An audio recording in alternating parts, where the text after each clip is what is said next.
मिरजेतील विद्यानगर येथे घरफोडी, 3.5 तोळे सोने आणि रोख रक्कम चोरीस। मिरजेतील विद्यानगर येथे अज्ञात चोरट्यांनी घरफोडी करून तब्बल 3.5 तोळे सोने आणि रोख रक्कम 1 लाख रुपये लंपास केल्याची घटना घडली आहे।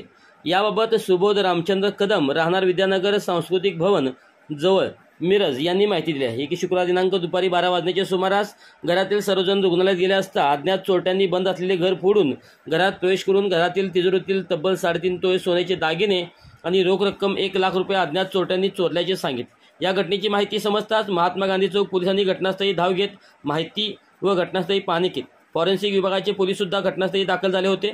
याबाबत महात्मा गांधी चौक पोलिसात नोंद करण्यात आली असून याबाबतचा पुढील तपास महात्मा गांधी चौक पोलीस स्टेशनचे अधिकारी करत आहेत।